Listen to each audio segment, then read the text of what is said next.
Live, right. The Hangout is on the air live. It is live now, so Matt Waldman do that Dikembe Mutombo. He was down there in Atlanta for a time. There it is. Not in my house. Welcome in. It is the Audible Live, ladies and gentlemen. Cecil Lammey, Sigmund Bloom, Matt Waldman, Gene Bramall here to talk about the National Football League, and Week 1 is here. It's back. Football is back. And, Matt, I'm going to toss it to you tonight because you are all about that action, boss. Yeah, shirt, absolutely. Matt. Yeah, man, I appreciate it. Got to wear my lucky Marshawn Lynch shirt to open the season, and certainly it's starting off pretty good for Seattle. I mean, if you're probably watching the game right now and seeing Lynch score a touchdown, you also have Russell Wilson making a nice play-action pass that fooled Clinton Dix and Sam Shields, and off to the races with Lockett. So, defense is playing pretty decent, though at the same time, Aaron Rodgers is being Aaron Rodgers. Same with Eddie Lacy there. I mean, Eddie Lacy's looked good, except for the fact that the offensive line hasn't been able to get it completely together from series to series. And then with Brian Bulaga hurting his knee, and then Rodgers, the rookie Rodgers, also getting a neck stinger, that kind of hurts one side of the offensive line already for the Packers. So we're going to see what they're going to do to adjust in the second half here. Yeah, it's always interesting to see teams like, we can out-tough you. Well, okay. We're not as tough. Bloom is tough, and he's wearing a nice shirt. Bloom, what's up, man? Yeah, and that's what you see. Honestly, that's what you take away from this first half. Is you think about the word intimidate, and they make their opponent timid. They make their opponent timid on both sides of the ball. And you look at this first half of this game, and the Packers have been passive. They have been settling or playing safe or playing on their heels. They look like a team that is not very excited about the task at hand. Dom Capers still has them woefully unprepared for any wrinkles.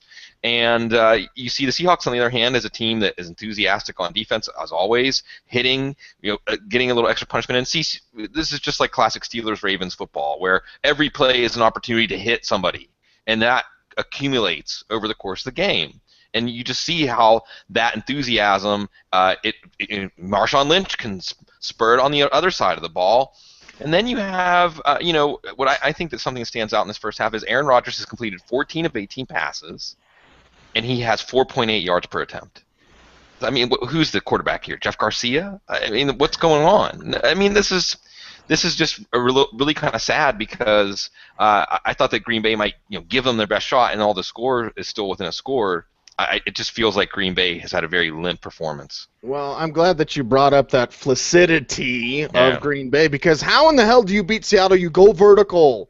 You have a defensive plays close to the line of scrimmage. It's football 101. For the love of God, we're seeing it from Pete Carroll. We're seeing it from their offense, and look what Russell Wilson did with Lockett, making that fake, making that throw. Lockett's my Facebook friend. I love seeing those, small school guys, those underdogs make it. And Green Bay's doing that, or Seattle's doing that. They're doing what they're supposed to do. Green Bay is not attacking. They're not being the aggressor. Well, and I want to jump in real quick.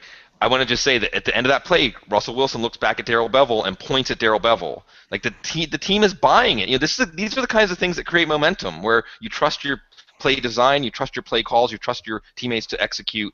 Seattle's offense was really pretty choppy for the last 8 games last year, and it does not look choppy. And I think Percy Harvin being out there, which we haven't broached yet, another big factor. Yeah, I will add. We'll get to Percy. Matt, go ahead. I will add that early in the first couple of series, Rodgers has had time to throw the ball downfield, and you could see him drifting from the pocket to try and look downfield. So guys have been covered, or he hasn't found who he's been looking for. So, there is something a little bit there that they weren't able to capitalize on, because they were looking downfield early on.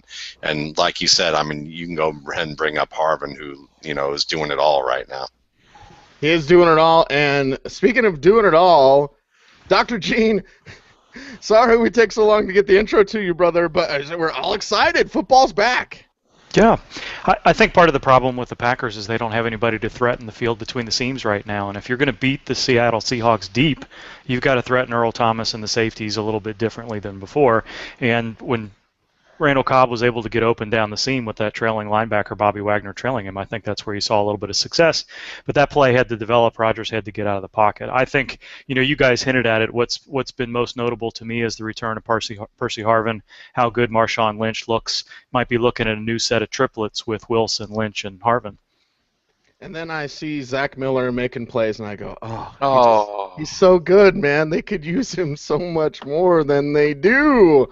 It is the Audible live Thursday night here, footballguys.com podcast, and it's a celebration for all of you who made our August, the number one August that we've ever had in doing this show, Bloom, now for this is our 9th year. We went over 1 million downloads in just the month of August. So, Bloom, I don't have any vodka tonight, but how about some water? Sure.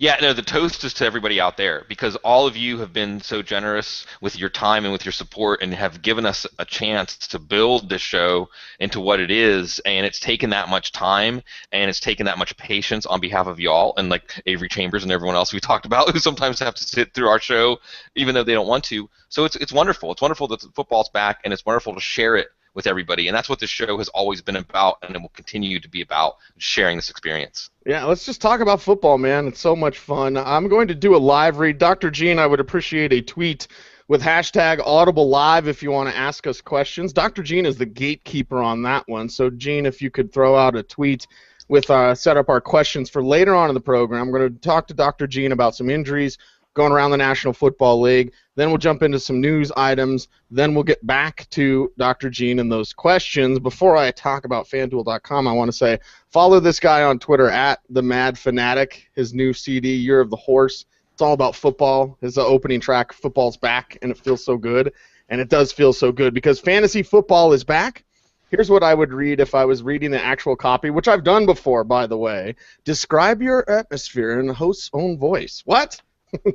Talk about how you're looking forward to the NFL season and playing FanDuel.com. I'm looking forward to the NFL season and playing FanDuel.com.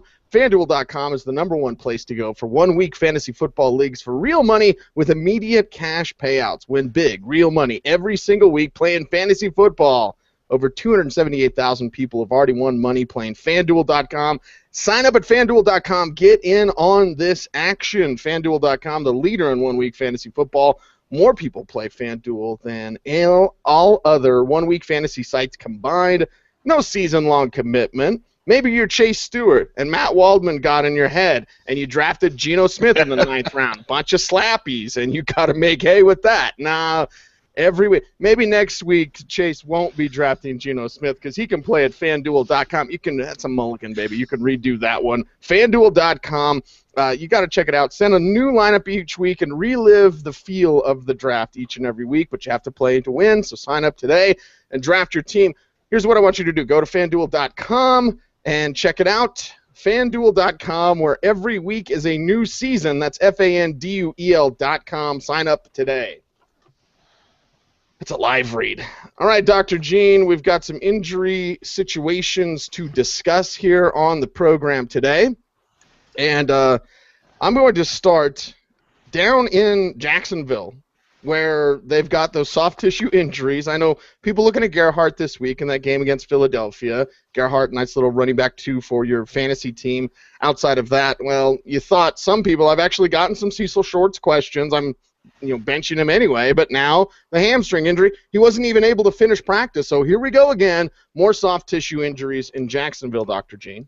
Yeah, and it's hard to know exactly what tightness means. Sometimes folks will describe a simple cramp as tightness, but it's definitely a concern. It's not the same leg that Shorts had his hamstring issue with throughout camp.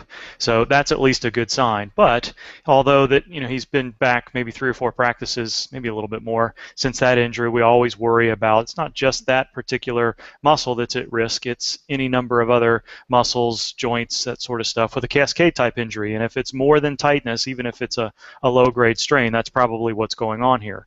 Hopefully we'll find that he's back out on the practice field tomorrow leading into the weekend. But for now, midweek downgrades practice participation-wise are always a concern for Sunday.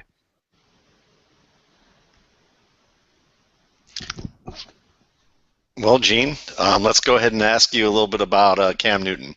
Newton has been, it looks like that There's some talk about him possibly not playing on Sunday. Coach Rivera has at least hinted at the fact that it's possible that he might not play. So can you talk a little bit about his injury and what you're hearing, what you expect? Yeah, I definitely think it's possible that he may not play, but I don't think that's likely. Unless something happens when he tries to get back to practice tomorrow, I think we'll see him on the field. It's something that can be padded up with a flak jacket, and it seems like he's been trying a couple of different options of those sorts of padding and flak jackets over the past couple of days. He hasn't done much in practice yet, but that's to be expected. He knows what the game plan is. He understands what the playbook looks like, so there's no sense in putting him out there, and even though they'd put him in a red no-contact jersey, there's no sense in him throwing or putting any additional stress on that area. He's likely to get a pain-killing injection probably right at the site where those ribs are sore. The question for me would be how he would perform after halftime, because those injections aren't likely to be repeated. They'll probably wear off at some point. He'll have taken a couple of hits by that time. So the questions I get are how long is he going to be able to manage himself during the game? Are they more likely to max protect and maybe run the ball with D'Angelo Williams or keep the passing game a little bit shorter? How's that going to play out? That's really hard to know. I think it's all going to depend on how he feels in that first half and how the game progresses. But barring some sort of setback tomorrow, Friday, I think he's going to be suited up and ready to go on Sunday. Okay, I think I missed my cue. You're watching the game. I am. This is new for me. Sorry, everybody. Gene, I have to say, I hate when it fits a pre-existing narrative, but there was some talk about Andre Ellington and being able to hold up as a feature back. And although this isn't directly related to workload wear down, it's still related to his injury history. He shows up on the injury report with a foot limited. Kent Summers, our venerable beat writer, said that's a surprise. That's not what you want to hear. The problem here is it's the last game of the week. It's the late night game, Monday night.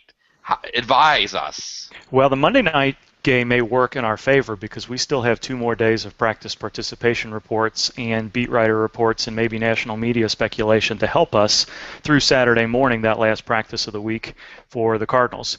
There are 2 things that I don't like about this. One, Kent Summers, as you mentioned, is the best beat writer in Arizona. There's not a lot of national media coverage that we hear about players out there, at least there hasn't been recently. So Kent Summers is often our go-to guy. And he said it was a surprise, and it didn't add much more to it than that. There's been no details about what part of the foot it is, whether there's any much going on. But the other thing that bothers me is Will Carroll, one of our friends at Injury Expert on Twitter, tweeted a little while ago hinting that there was more testing that needed to be done. And that raises my spidey senses a little bit because it's been probably 5 or 6 hours since this was originally reported. And if there was additional testing to be done, meaning just a plain X-ray, that's something that could be done in the locker room. That's something the results would have already been known. And no, maybe it's not been reported yet, but if Will is hearing that there are additional tests need to be done, that makes you wonder if, are we looking at an MRI? Is that something that's going to happen tomorrow? I just don't know yet. So the fact that Kent Summers was kind of blindsided by this information, that Will is suggesting that there's more testing need to be done, and again, I'm speculating that that's more than an X-ray, but put those 2 things together, and this, again, sounds like a midweek situation. Something happened in practice today that hasn't fully been looked into yet. So we do have a couple of more days to work around, and I think we'll have some more information by Sunday morning. But this is, in every way, a developing situation. Stay tuned to, of course, footballguys.com for the latest injury news about Andre Ellington. Follow Gene Bramall on Twitter, at Gene Bramall, for the latest hot takes as to what's happening with hot running back, one that I think all 4 of us appreciate, his skill set and what he could do this year. Around the horn we go, back to Dr. Gene Bramall, and we need a Gronk update, of course, every week, Thursday. So what's a Gronk update? Well, it wouldn't be a Gronk update without a little bit of shenanigans with Rob Gronkowski saying he was ready to go, and the next day Bill Belichick saying, whoa, we're not letting anybody into our game planning yet, or at least saying that through the media, and wouldn't commit to Gronk playing even if Gronk said that he was healthy and ready to go. I don't think anything has changed from what we've been saying the past couple of weeks. Gronkowski isn't fully healthy yet. He may not fully trust how his knee feels yet. He's going to go into the game with the brace, but I would expect to see him maybe 20, 30 snaps. He's going to be limited, but they're going to be high volume or high leverage situations. You're going to see him in the red zone. You're probably going to see him in third down. No, he may not get his usual 10 to 12 targets when he's playing his usual 50 to 60 snaps, but I think the targets he gets are going to be valuable. May be a very similar situation to what we saw with Jimmy Graham last year when he went through his plantar fasciitis situation, where he only played 20 to 30 snaps but had 4 or 5 catches and 2 touchdowns. That's probably a stretch. That's not always going to happen in these situations, but I think those are the kind of looks that Gronkowski's going to get. We'll be on Twitter. We'll be covering this very closely from inactives and everything that leads up to that on Sunday morning, so we'll get plenty of updates both for our subscribers in the written content and throughout Sunday morning on Twitter, so definitely check in for that. Gene, let's talk a little bit about Michael Crabtree. He has a calf injury, seems to be lingering a little bit. Talk a little bit about that, and just as someone who is not a San Francisco fan at this very moment, is there anything that this has to do with the Achilles injury, maybe some sort of lingering issues that will come and go because of the fact that he had his Achilles repaired? Yeah, I think that's a very good question. That's one of the first things that should come to mind when you hear about calf and a history of Achilles. I'm not sure that it's been reported exactly which leg the calf strain was. I'm more reassured Thursday today that he was able to get back to a limited practice, and there seemed to be from the beat writers a good sense that this was just a little bit of a minor thing and nothing related to the significant hamstring injury that he'd been kind of fighting through during the preseason. Again, we talk about cascade injuries a lot. He's trying to condition back up. That's probably all that happened. Hopefully it's just a little bit of a tweak and not something more along the lines of a low to mid-grade strain. See what his practice participation looks like on Friday, and he's another one that we'll be watching closely on Sunday morning. Being Tyler Eifert, never like hearing a player dealing with something for all of camp and still being on the injury report for it. It's not so much a question of will Eifert play or will he not play, but if you were looking at him as one of 2 upside tight ends you're choosing between, or otherwise you want to consider him because of Marvin Jones being out, how should this shoulder issue affect your decision? Oh. I'm on mute. So I'm on mute. I was so good all the way through. You're on a roll. Week 1. So Aim to the sign. First, only well, one day since a mute accident. This is probably the football gods telling me something, because I'm going to do a little bit of speculation here, something that I don't usually do. First of all, I am reassured that he's fully practiced both Wednesday and Thursday after really not doing anything at all for the last 2.5 weeks of the preseason, including the last 2 preseason games. There was something that was said on local sports talk radio this afternoon on a preview show for the Bengals today, where Rocky Boyman, who was a linebacker, played for the Titans and a few other places, lives in Cincinnati, grew up in Cincinnati, is a sports talk host in Cincinnati, and he mentioned the word possible torn labrum. And I don't know if he was just freely speculating as something that would have been a potential type of shoulder injury that could have been lingering from OTAs and kept him out off and on. That may not be what's going on. And it wasn't followed up on. It was kind of just left out there.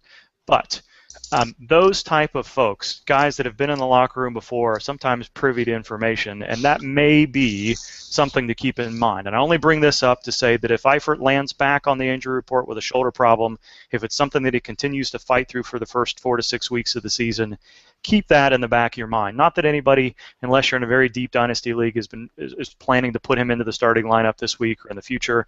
But if we continue to hear that this is an issue, maybe there is something behind that. Hopefully that's not the case. He's back playing his usual number of snaps. Hugh Jackson uses him a lot more than Jay Gruden did last year, and we can put all of this behind us. But it just kind of pricked my spidey senses up a little bit today when I heard that, and it wasn't followed up on. It just seemed like, why mention that specifically if it wasn't something that you may have heard? So just file that away a little bit. Maybe nothing to it, but there may be something that we come back to in a couple of months. He's Dr. Gene Bramall. Follow him on Twitter at Gene Bramall. Make sure to check out footballguys.com for Bramall's Second Opinion blog. As the show goes on, and Dr. Gene, you may put yourself on mute now. And I will say, wow, he can put himself on mute until Sunday morning, because we will be doing a hangout this week, hopefully a weekly hangout on Sunday mornings. I believe our tentative time, firmed up, 98% firm, will be 10 a.m. Eastern. Is that right, guys? Gene, Matt, Cease covers an NFL team, so he can't join us. But Gene, Matt, they're going to be sitting on their couch like I am right now on Sunday morning, so you'll get some Gene insight straight from the source on Sunday mornings. Tune in at youtube.com/footballguys.com. Dr. Brammelstein. Yeah. They got pills to help that 98% firm. But, they should sponsor the show.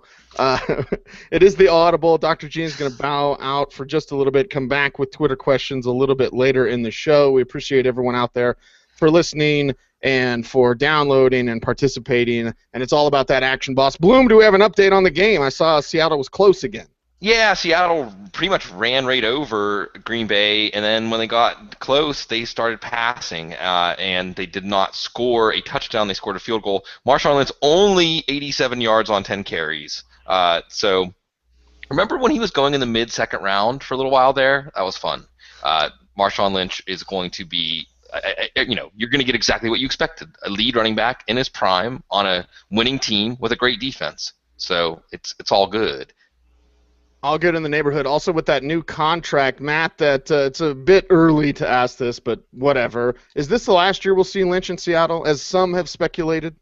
I think I would say probably. I mean, I think this is the year that you want to. This is the last year in the Dynasty League that you're probably going to want to have him, and you're probably going to want to try. I mean, I think that selling him high probably was last year, and at this point, with what they have at running back depth, they're not. Neither of those guys I think are as talented as Marshawn Lynch. I know that Michael gets a lot of love and certainly. Can become a very good player, but he's not the all-around player that Marshawn Lynch is. But at the same time, this is also a team that is probably trying to push the envelope to pass a little bit more. So a guy like Turbin or Michael will hold their own just fine in that offense, in the same way that Amon Green held his own just fine with the Green Bay Packers. Even if he wasn't a great back, he was a darn good one. But Amon Green returned kicks at times. Oh, gasp. Which leads me, it's a segue, beautiful segue, Bloom. I love crafting these. Hey, a back in the final year of his contract they're going to ride the hell out of? Right. Sounds like CJ Spiller. So, little segment we're going to call Step on the Gas or Pump the Brakes, because I love driving fast, and I step on the gas quite a bit, and then I have to pump on the brakes when I see that idiot in the old Crown Vic. It's like the old police car. It's still got the spotlight, but it's not a cop. And then everyone else is like, oh, God, it's a cop. And everyone slows down. And it's not. It's just some slappy on his way to work. Yeah, so I have to pump the brakes when I see that guy. I'm getting off track, but we're going to bring up a player. We're going to bring up a player, and then we're going to say, are we pumping the brakes on this guy, or are we hitting the gas? And the first one up is CJ Spiller. We'll keep you up to date as to what's going on with the game. You're watching it too. We're sure about that. We'll talk about Percy Harvin coming up a little bit later. But step on the gas, pump the brakes. CJ Spiller, final year of the deal. Freddie Jackson got the money. Bryce Brown seen as perhaps the lead guy next year. But Spiller, still plenty of talent, explosiveness. And when it comes down to making plays, you have an offense that lacks playmakers. Well, they lack a quarterback that perhaps can distribute it to said playmakers. But there's one that's real easy. Little toss play, little handoff, CJ Spiller. So, Bloom, I'm going to start this one with you. Matt, follow up on Bloom. Pumping the brakes or stepping on the gas with CJ Spiller here? Well, I've gone through a slight crisis of confidence with Spiller just because Buffalo's offense and E.J. Manuel have looked so rough. But as you said, it's pretty simple to just get the ball into Spiller's hands. And the idea being that if you give him enough touches, he'll find that crease. And he did, when he was rested last year, still have that ability, the elusiveness and the acceleration to turn those touches into big plays. I don't think the kick return thing changes his outlook. I think, if anything, like we said, it fits in a narrative of, hey, it's his last year of his contract. There's a coaching staff trying to save their jobs. They're going to. I think they said explicitly, they want to get the ball in his hands as much as they can. And I think that Matt Waldman famously said that Spiller was a kick returner disguised as a running back. I'm misquoting you, I'm sure, Matt. The point being that he's good at it. He's got the right skill set for it. This is not any sort of idea of their diminished view of Spiller. So as far as this week, absolutely put your foot on the gas. Look, Spiller's healthy. If you're worried about him not being healthy, he's healthy. Playing the Bears, I know they got Lamar Houston. Lamar Houston is not a panacea for rush defense. They were the worst rush defense in the league last year. The team that led the league in rush attempts is coming in. Again, all Spiller needs is that one crease. I think he may find that crease once or twice and break some long runs, maybe some long touchdowns. So I don't see any reason. This is what we said a lot on the preview today, Cease. If you drafted this player and you're not playing him this week, then why did you draft him? I gotta agree. I think you certainly have to put you have to pump the gas there and put the foot on the gas and go. Even though I would say overall, before your draft, I would have told you to pump the brakes. But if you decided that you were gonna go ahead and pick Spiller, then what are you doing? I agree with that completely. And when you said Lamar Houston is like a piece of tape on a sieve. Basically, that's what you've got going on in Chicago right now. So, for Spiller, certainly he has all the talent in the world. And if you've picked him, then you're betting that he is going to get at least 250 carries, somewhere closer to 280. Maybe you're hoping even that willing, Doug Marrone gets out of his way and it's 300 carries and a whole bunch of receptions. So at this stage, you got to ride with him at least for the first 3 weeks and see how it all plays out. And if he is getting the carries, he's staying healthy, it's all good. But if you see some danger that they like what they see from Bryce Brown, or they do a few other different things with the offense where it seems like he's not getting enough carries, then it's time to revisit that and clip Averill with the sack. Yeah. You can go ahead and cheer, Matt. He should. Well, no. I just want to say again, Green Bay just looks so. You can tell everything by the body language of the Green Bay team on both sides of the ball, and it's just kind of frustrating because it's weird to watch Aaron Rodgers look tentative, look a bit hesitant, and again, I just think you have to take your hats off to Seattle's defense and crowd there, and they have the best home advantage in football, if not in sports. When your crowd drowns out the commentators on TV. Right. That's something special right there. The commentators have to pump the volume so much on this broadcast that even if I did want to listen to them, the crowd noise is so loud that it's almost annoying. I have to turn it down to like 2 or 3 on the volume when I'm not on the show, and all I hear is crowd noise, and that's perfectly fine with me. But it's interesting how that works. They had Michelle Tafoya take a walkie-talkie and they had a mic inside the helmet with the speaker that is right here by your ear, and it was like, it was like Charlie Brown's teacher. Yeah, and that was before they got loud. Yeah. Exactly. So we'll keep you up to date on the game, but we're talking step on the gas, pump the brakes on certain players out there. And with C.J. Spiller, a lot of the times it's kind of the keep it simple, stupid way of thinking. A lot of the times just come down, is he the most naturally talented? Is he the best back that they have? Because there are occasions where, yes, politics will play a role and certain guys will get more carries or more touches, what have you. And then sometimes, and in a desperate situation like Buffalo, as they want to keep their jobs, it's just give it to the best player and ride that guy. Use it all up. Doesn't matter what happens next year. It's all about making that impression this year. So you keep your damn jobs. Pump the brakes, not pump the gas, Matt. Pump the brakes or step on the gas continues with the running back conversation. And it starts another running back that's a hot topic around is Jeremy Hill with the Cincinnati Bengals. And Bloom, I don't know if you were surprised this morning when we first jumped on board and we were talking about this, and everyone knows that I'm an LSU honk. I'm not down with every LSU back. Certainly Stephen Ridley wasn't one of my favorites coming out, but I've loved Jeremy Hill. There are 3 backs in this class, 4 with Crowell, 3 backs that were drafted, 4 backs total that have star potential in my opinion, and Jeremy Hill is one of them. Jeremy Hill is a guy that's getting a lot of love because Gio Bernard, people thinking, okay, well, the size thing, durability, can he really carry that full workload? And then they look at the size of Jeremy Hill, they look at the preseason, look at how they can feed that guy the rock, look at everything he can do. That's fine. He's still second fiddle, and as much as I love Jeremy Hill, and I back Jeremy Hill, and I add Jeremy Hill as much as I possibly can, I'm not I'm not putting him in the lineup anytime soon. I look at it in the same way I do Devontae Freeman. Like, that's a pick for later. And obviously I play in a lot of dynasty leagues. But with Hill, I'm definitely pumping the brakes as to some of the stuff that I'm hearing, some of the chatter, because we have our ear to the ground. We hear the chatter about these players. Yes, Jeremy Hill's very talented. Obviously, he's got size. He's got speed. He's faster than people think.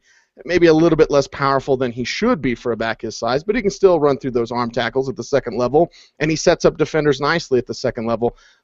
But for anyone thinking, especially this week, Bloom, Baltimore, I'm going to throw in Jeremy Hill. Is even a flex? I'm not doing that, and I love Hill. Jeremy Hill's fantasy outlook until further notice is the same as Mark Ingram. If he scores a touchdown, he'll be a good flex. Otherwise, you won't want him in your lineup. And that, to predict touchdowns, you'll probably want to look at the matchup and say, is Cincinnati favored to win? Is this a good matchup for them? No. So it's pretty well said and done. Look, Hill is probably the rookie running back that has the best opportunity to open the season. And what are we projecting him for? 12 or 15 carries at the most? So I think that patience is the name of the game with rookie running backs, and it's going to be a storyline through September is what people should be thinking as we go through this. Like, for instance, tonight, you're watching Aaron Rodgers, Eddie Lacy, Randall Cobb flail about. It never hurts to ask. Like you always say, if you don't ask, the answer's no. If you ask, the answer's no. Who cares? Doesn't change anything. Yeah, so, hey, look for these buy low opportunities, and I think all the rookie running backs are going to give you buy low opportunities because their owners will have taken them and very much excited to what they're going to see, and instead it's, be sure to drink your Ovaltine. Son of a bitch. I love that, man. That was so great. Christmas story. Matt, Jeremy Hill, are you pumping the brakes? Now you got me saying it. Are you pumping the brakes? On the gas. I was having some sort of premonition about Doug Marrone and that offense of flooding the engine in Buffalo, and so he was pumping the gas, flooding the engine, and then they can't even get the car started. So I think that when you take a look at actually back to Cincinnati, I would pump the brakes, and the main reason I look at this is that there's this whole logic that, well, the AFC North is going to be a little weaker, and that means that they're going to be able to run the ball more because the defense is going to be more effective. I'm not buying any of that load of whatever, So I think that really what you're going to see is the Pittsburgh offense is going to be just fine. Baltimore's offense is going to be better than what it was last year. And then you look at Cleveland's offense, and, well, Cleveland's Cleveland. They could be good one week. They could be, you don't know what's going to happen with Cleveland at that point. But the thing is Baltimore and Pittsburgh aren't going anywhere, and that means that they're going to get their best players on the field, and the best player on that depth chart is Giovanni Bernard. And on top of that, I don't think Cincinnati's defense is going to be so great that they're going to be able to stop Pittsburgh and Baltimore at a level where they're going to be able to run the ball so much that you're going to be looking at Hill getting 12 to 15 touches a game. I think those, at best, I think you're going to see 8 to 10 touches a game. When you start looking at the estimation of what he might do, and I think that would be a very good season for him this year. I think Bernard is going to get the ball, probably 15 to 17 touches a game, and so I would certainly pump the brakes on the Hill talk right now. I mean, certainly I think Bloom's advice is good, that you always keep an eye out for a guy, but the fact that Zook keeps coming up here when I mention Jeremy Hill just tells me that there's fresh fish on the horizon here. This is my cat looking at Shawshank. He's parked right here now. So I'm just telling you right now, bad omen. It's the ginger. Yep. It's the ginger, They're just appetizers. I'm just telling you, Cincinnati must have something in that river. Oh, and there's do we have an update on the game? And safety as Aaron Rodgers is sacked and fumbles into the end zone, and it's recovered I've got Michael Bennett a couple. Look at McCarthy. Look at McCarthy's face. It's like he's perplexed. Like I've never seen that before. How in the hell does this happen? It's the lack of preparation. Well, and it's also, there's just no emotion or intensity. The Packers have not had it. I saw one play. Sam Shields made an open field tackle on Doug Baldwin where Baldwin was trying to run laterally to get outside and get the first down on a third down, and Shields sprung up. That's it. The Packers just looked uninspired. Well, they're getting dominated inside too. I mean, they're trying to run inside, and every time they do, they end up having to bounce it outside because the Seattle defense is playing so well up the middle. And you have that rookie center who's done okay in the beginning, but you knew it was just the beginning. Matter of time, yeah. Yeah. Well, and but one of the things I want to say here again is we saw last year in the playoffs when New Orleans came in, New Orleans had a very similar game plan with Drew Brees saying, well, we're going to concede that we can't really pass downfield. We're going to try to establish the run. We're going to take what you give us in the short and intermediate passing game. So teams are coming into Seattle and already taking half of their arsenal and checking it at the door. I mean, you're doing half of their job for them. And again, I want to say, because see, this is what I'm going to take to the grave, right? Colin Kaepernick played pretty well. He played pretty damn good football against Seattle in the NFC title game. And he gave his team a much better chance to win than Peyton Manning did in a neutral site and than Aaron Rodgers did or Drew Brees. That's it, right? In fantasy football, we're like Peyton Manning, Aaron Rodgers, Drew Brees. That's the gold standard. Colin Kaepernick outplayed all three of them against this defense. He ain't scared. He'll try at least. When are these guys going to try? Now, why isn't he scared? Because Jim Harbaugh's an honorary SOB. And he's not going to let his guys be scared. And he's had his nightmare. I mean, he's had his nightmare games in Seattle. He's been there. You know, he's had his corpse desecrated by Seattle. So it can't get any worse than that. His worst fears were realized. Now he can start playing some football. Now you can just let it loose, man. And if you look at the Colts game, if you look at the Cardinals game, again, we know this, yet Mike McCarthy's like, what are we going to do here? Like, look at Carson Palmer. Go out there and get hit a zillion times and keep of course, it's Arians. Arians' playbook is all 9 routes.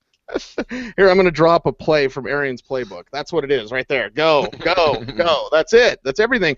You look at the way freaking the Colts were able to go and handle Seattle vertically, attack, be the aggressor.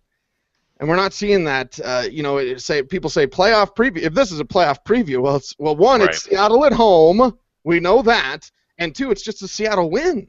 It's a Seattle win. What are you going to change during the regular season? Seattle playing flawed football. I mean, that's the thing. Like, Seattle hasn't far from a flawless game, and they're winning going away in this one. Well, and look at how this team acts. It's a mentality thing. Look at what Zach Miller did in knocking away that almost interception. That was Jones, right? Yeah. The kid from CU. And he had it. Hey, I got a Russell Wilson interception. Miller's like, poop. Nope. Pop. Not poop. Pop. Pop that thing right out. And we've seen that since 2 years ago in Atlanta when they come back from, 28 down. Right. They'll almost win that game. This team does not get rattled. They're kind of like, look, we'll make mistakes, but we're going to keep playing our game.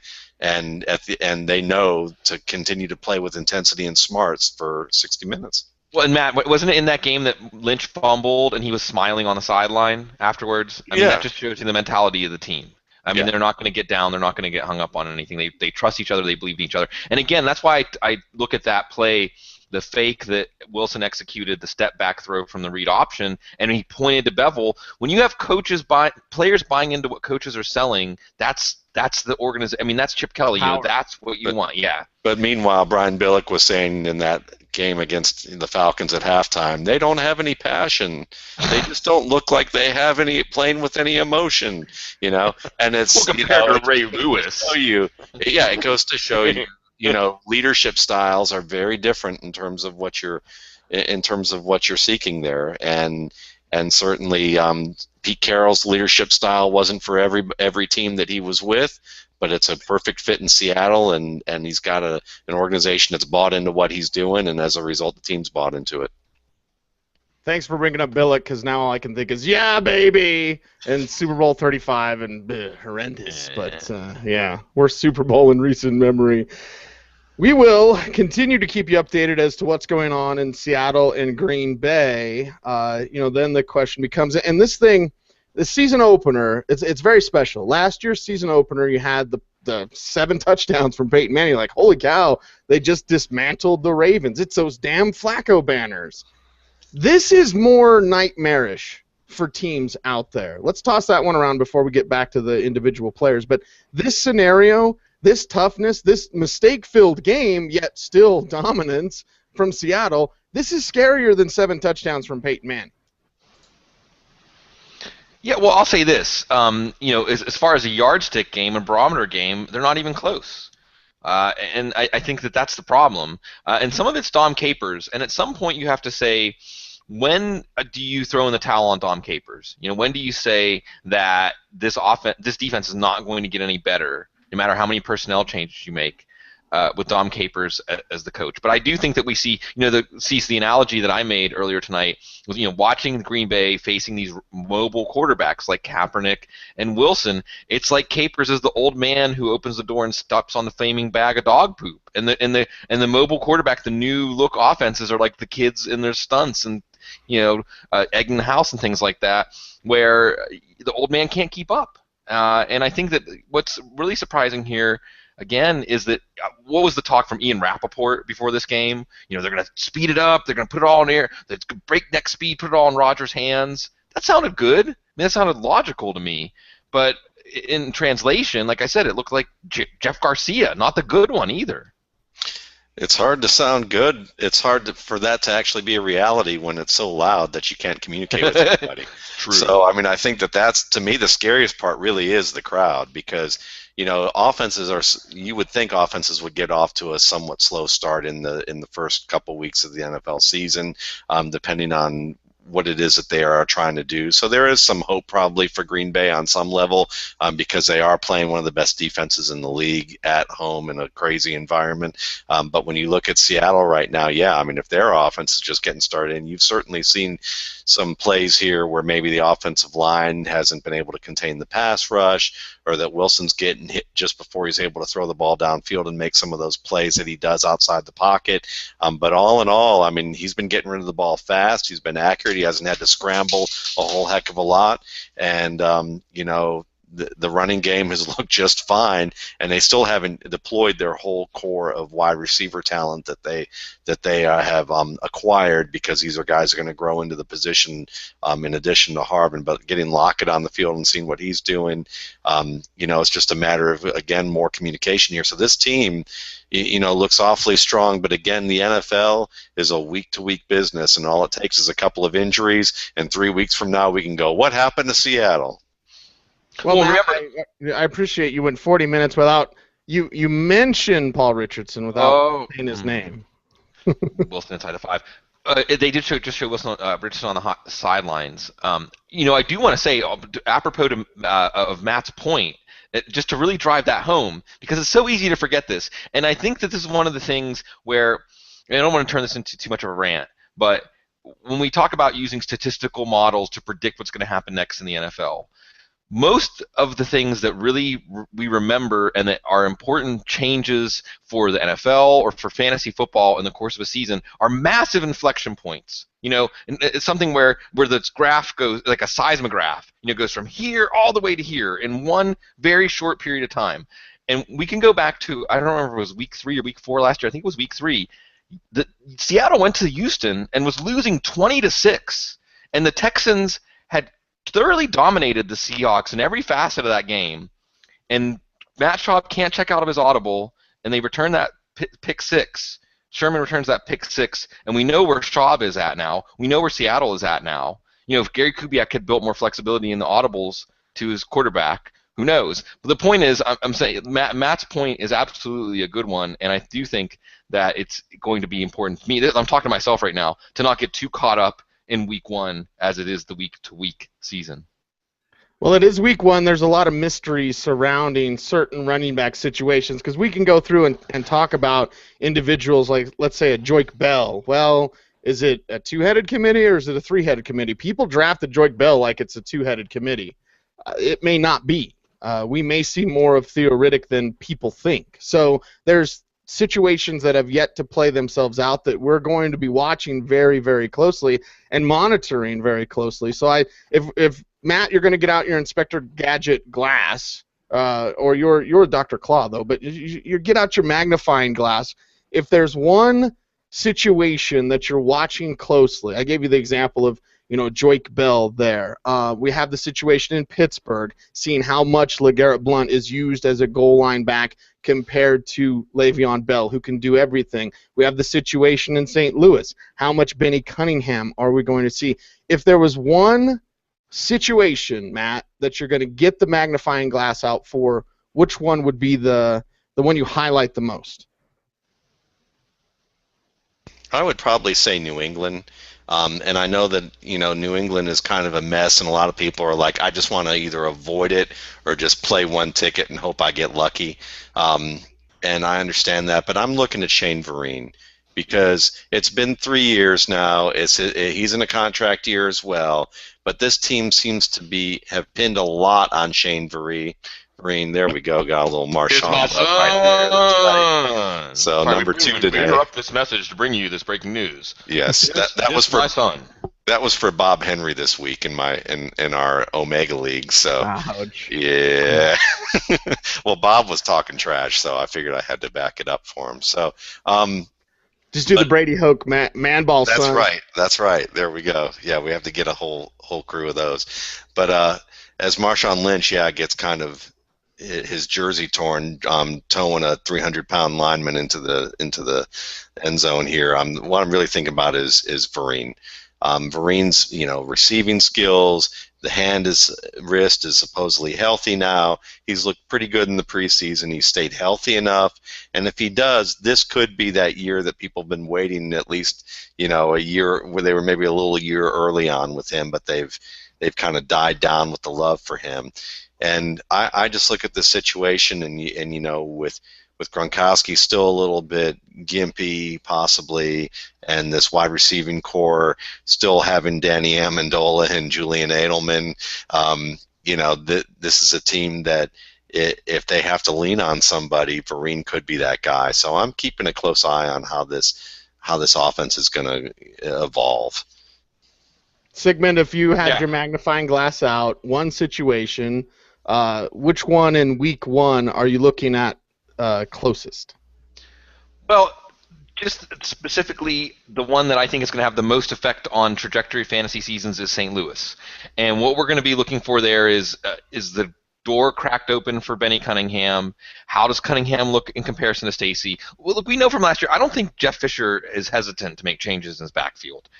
Zach Stacy is far from an incumbent. See, we've talked about this at length on the preview show this week. So I think this is one that we're going to get a big clue, a big reveal on that St. Louis backfield. And some of it's going to be how Zach Stacy plays. I mean, Stacy can play up to a level that could make whatever plans they had for Cunningham moot. But that is a backfield that I think is more precarious than you want when you're taking a running back in the 3rd or 4th round where Stacy was going in late drafts.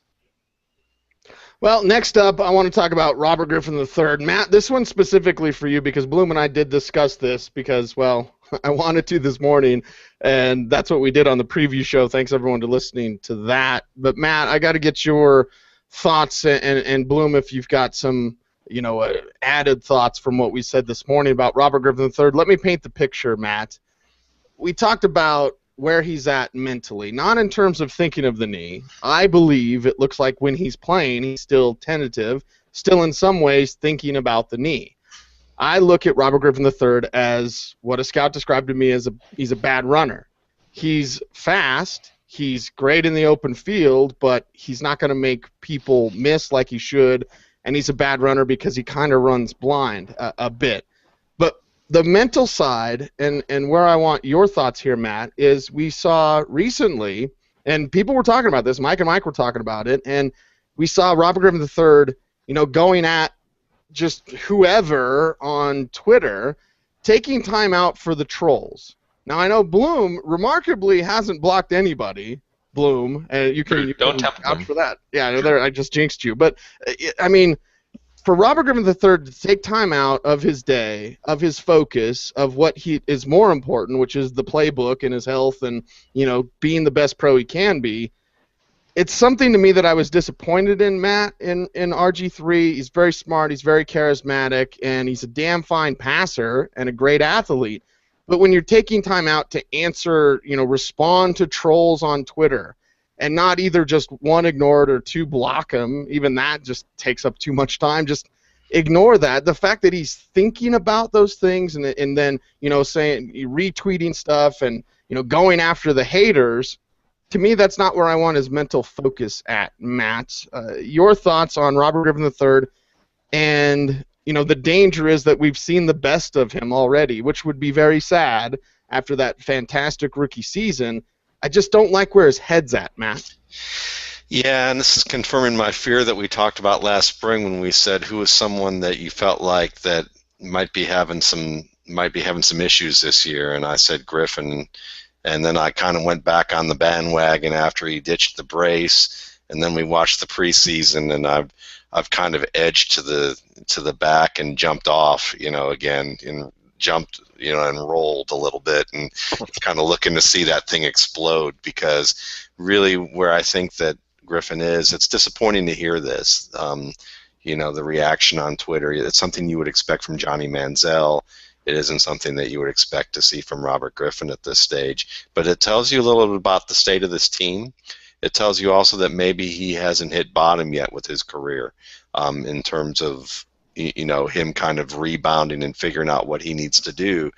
And it's a new system, it's new coaches, but it's still the same personnel, it's still the same ownership and leadership, and it's still Robert Griffin trying to be probably a lot more than he needs to be for this team, and I think that's part of the issue, is that when you are the guy, and quarterbacks are the guy, and then you have that ungodly athleticism, and that's taken away from you to some extent. And then also defenses learn how to take away, some of that effectiveness and expose you. It's probably a little difficult for him to make that change. He strikes me as a very persistent and stubborn guy.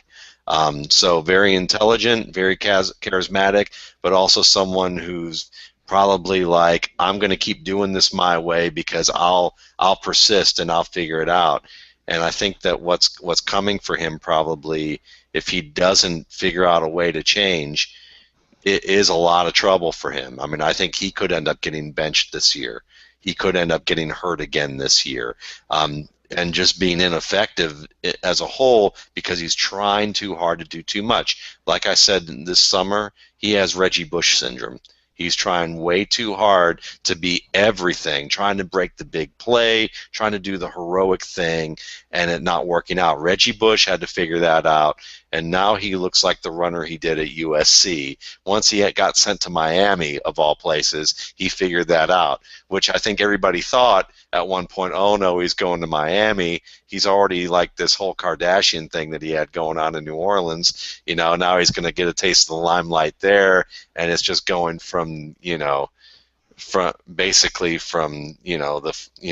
I don't remember the cliche at this point because I'm watching this game, but he's basically going into a bigger fire in Miami from New Orleans. I mean, where else can you go where you could party all the time and it be that way? But he got his act together because he is a good player and he's dedicated, and he was just a little too stubborn about trying to be something that he isn't. And I think Robert Griffin has that same thing going on, and hopefully he can figure it out, because we would really be missing out on a potentially special player who could be a very good passer and not have to run. Bloom, anything to add on RG3 from what we said this morning? One thing I will add, and I'm not exactly sure how to fit this in there, but I think the fact that he's, from the outside looking in at least, a highly intelligent quarterback, maybe working against him here, because you need to have some of that Ben Roethlisberger herf to you to make it through some of the rough. Is that your jock impression? Did you just do a jock impression, Bloom? Well, it's strictly a Ben Roethlisberger impression. Is that like a mix of Goofy and Sylvester Stallone, like at the same time? Well, Eli Manning, I think, has some of this. Where you just shrug it off. You're just able to. Brett Favre had it in spades. You just shrug it off, and he doesn't have a shrug it off. He has a carry it all around with him. And I worry. I mean, I wish I didn't, because he's a spectacular talent, and I was very excited after that first year what was possible with a player like him. And it's really incredible, guys, because we were out there in Vegas and we watched that game. And again, speaking of how things turn, right? I mean, Washington was dominating Seattle in that game. It was 14-0 in the first quarter. On both sides of the ball, Seattle had no answer for Washington's offense, and Seattle couldn't get anything going in that game. And the tide turns in Robert Griffin's career. The tide turns for Seattle as far as a team being confident that they can come back in playoff games. So, again, it just shows you how these events in a football calendar, as we look, they have such wide-reaching ramifications well into the future. Things change quickly around here in the NFL. By the way, just saw a shot of McCarthy going, like this to cover up with the play. I think he's trying to hide. Actually, I don't think he's actually covering up for any lip readers on the other sideline, but I think he's like, please, just can we go? Hey, so all right. Can we ask a question about a guy? I want to pass one around about Eddie Lacy. About Eddie Lacy, because certainly one thought is he's looked great in the preseason, and I still think he looked really good in this game, except for the fact that a running back is only as good as his offensive line in many cases, and right now he hasn't been all that effective for the game due to the game script and also just the fact that they weren't able to get some openings on the inside. But again, you're looking at a team that maybe defensively isn't great.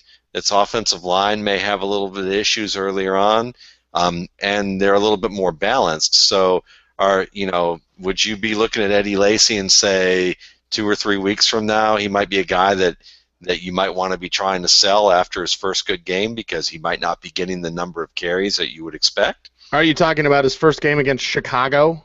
Because he did right. Not one. Week 4. Not one. You have to wait. 2 of those games. No, but just to follow Matt's impulse here, next week is the Jets. They're hard to run on. Detroit, they're hard to run on. So, I do think it is somewhat encouraging that Lacy has 3 catches, and I think that if they do more hurry up when they're not in Seattle being drowned out, that Lacy can get some more receptions. I think there was one drive in the preseason where Rodgers took him right down the field with 2 or 3 receptions to Lacy in the drive. I think Lacy is someone that you may be able to buy low in the next few weeks. But I do think what stood out to me, Matt, is we've seen more of Starks than I thought we were going to. And I thought the report was that they were not happy with Starks' third down play, but yet here we are with Starks, and there's a Randall Cobb touchdown. So we're pretty much in garbage time, but it's helping out people who decided to go ahead and take the plunge with Rodgers, take a chance. Yeah, it is the toughest matchup in football. So I think Lacy still looks really good. I think that in general we're going to look at this Seattle game as a low watermark, as it would be for any team, and to not to look too much into it. But it's not going to get easier for Lacy in the next 2 weeks. So I do think that you're going to see after 3 weeks Lacy owners, because the Kuhn touchdown too, which is kind of a fluke, in that if Lacy had scored that touchdown, we'd say, well, disappointing, but hey, he got 40, 50 total yards and a touchdown at Seattle. You'll take that. I just worry about the workload, I worry about the high-end workload that people projected in this offense. You mean like that he was going to get a Forte Peterson kind of, 350 touches? And yes. Well, that's certainly something that I do think. That's trusting Mike McCarthy too much, and that's assuming rational coaching, to steal a line from Bloom there. Yeah. It's trusting Mike McCarthy to all of a sudden change his stripes and be like, well, let's forget about Rodgers in the passing game. Let's blow it wide open with Lacy. The thing that I like about Lacy that gives me less trepidation is the fact that if it's not blocked inside, let's compare Lacy to a Stacy, Lacy to a Zach Stacy. If it's not blocked inside, Stacy got a little bit of speed, but he's not going to take it to the corner. Lacy can do that. He can make plays off tackle. He doesn't need, a hole inside, and he's also good at grinding out and eking and certainly spinning and turning and trying to get the most out of every carry. So even if their line still suffers and struggles, a back like Lacy can have some success. Maybe not as much as people had thought and projected, going off the board as the 5th back in a lot of drafts after the Big 4. So certainly interesting talk here with Lacy. Bloom, did you have something else to say? Yeah. No, nothing. Nothing else to say on Lacy except I just think that buy low opportunity is coming for him. Although, like Matt is saying, the ceiling might not be quite as high as we expected. And just in general, you just want to see how this issue with Sherrod being in place of Bulaga. We don't know how long Bulaga's going to be out. He's out for the game. That's definitely a downgrade. They already lost their swing tackle, Don Barkley, for the year. So the good news is they get to play the There's Chicago. a lot of stuff out on Twitter, by the way, Bloom, that it's not sounding good for Bulaga. Yeah. Nothing confirmed yet, but MRI tomorrow, and nothing sounds very positive. Yeah. Is he going to be able to play through that like he did last year, Dr. Gene? From what you've gathered? Well, if it's another injury to the same ACL, I think it's unlikely that he'll be able to play through it and anything in the same way he did last year. So hope for the best for him. But usually when we hear stuff like this, it didn't necessarily work out that way for Sam Bradford when we were hearing good things initially, and then it turned out to be not so good. But usually when there's this level of concern from multiple national media writers and a couple of other injury experts around the Twitter sphere, it's usually not going to end well. Hopefully that's not the case, though. Well, that's wraps up the Lacy talk for now. We'll keep you up to date as to what's going on in that game. I want to talk about Nick Foles next. And Bloom, hey, if someone pops in your head that you want to discuss, like Matt did with Lacy, let's pass it around. Nick Foles is a player. I was out at Blake Street Tavern today, and a fan sitting at the bar was like, "Hey, Cecil, rate my team." And I saw that he had Foles. I was like, oh, I like that move. He's our number 2 quarterback this week. Great starter. I think he had Flacco as the backup, whatever. So you can kind of understand where his draft plan was. It was a good team. And he said, all my buddies, and I read online, and I don't know who, he didn't mention anyone specifically, but he's like, I just read all these people that are so down on Foles. And I was like, tell your friends, I want you to shame your friends by beating them with Nick Foles every week. Now, with Nick Foles in terms of talent, and Lord knows, rewind and go back and listen to the archives, Nick Foles coming out, all I talked about was the 3-interception game against CU against a bunch of running backs playing defensive back. In terms of actual football talent and acumen, Nick Foles is one of the mid-range quarterbacks. He's not an elite-level guy. For me, why I trust in Foles, Bloom, I'm going to toss this to you first. Matt, you're up next. The reason why I trust in Foles is because I trust in the system. And not only do I trust in the system, I trust that Foles will run it to the letter of the law. Because when you run that playbook to the letter of the law, somebody's always open. Look back at Oregon. Look at those quarterbacks that were. I know Mariota. We're going to spend a lot of time talking about Mariota. Still not the best quarterback in the Pac-12, in my opinion. That's Brett Hundley. It's for another show. But look at what Chip Kelly was able to do in moving the ball through the air in that offense at Oregon. You look at Nick Foles, average skill set, but able to move the ball. People will bring up the Raiders. Oh, yeah, well, take the 7 touchdowns away. I always love that argument, too. Well, take away the best game he's had, and then Nick Foles can run that system to perfection, to the letter of the law. They've got athletic, talented players in LaShawn McCoy, Darren Sproles, Zach Ertz, Jeremy Maclin if he's healthy there. So I trust in the system enough to trust Foles as that fantasy starter. We've got him as the number 2 quarterback this week. He'll be a top 10 fantasy quarterback by the end of the season. Where is the Foles doubts or hate coming from, Bloom? And I know that people say 1 year and the guy struggled, couldn't even beat out Vic at the beginning. No, Foles has done a good job in running the system. And another thing about that system, Bloom, it changes from week to week. First, he shows his hand. He says, this is what our formation is, because he knows how the defense is going to try to play it. They get a extra blocker play side every time. Your tight end's almost always open in that. And then he does the one-off game plans. What are we going to do this week? Let's hit him with the inside zone. Next week, outside zone. Let's pass a little bit more. Let's move the pocket from that set, from that basic but very effective offense. And that's where I'm not in love with Foles' skill set by any means, but I love that system. So I trust in Foles. Bloom, your thoughts? Yeah, and I'm trying to pull it up right now because Jason Wood, Eagles season ticket holder, wrote a very nice piece. He wrote the spotlight on Nick Foles, and he's anti-Foles. And I think basically the argument is just that his touchdown rate, his low interception rate, his yards per attempt will decrease, and certainly Deshaun Jackson being gone and not stretching the defenses will hurt. So you have some aggression on efficiency. You have a pass second, a run first team, and you just don't see the numbers adding up. But I've continued to come around more. I meditated on this one in the offseason. A bet on Foles is a bet on Chip. Yeah, I'm betting on Chip. I mean, to me, this is pretty elementary. And the analogy that I've continued to use, people are probably sick of hearing it now at this point, is it's a novela. It's not a sitcom. Okay, the characters will be the same. There'll be some things you recognize, but it's going to be American Horror Story or True Detective. It's going to be a show that Chip Kelly is not going to sit on his laurels. Defenses are going to be prepared for what he has been doing, but not necessarily what he is doing.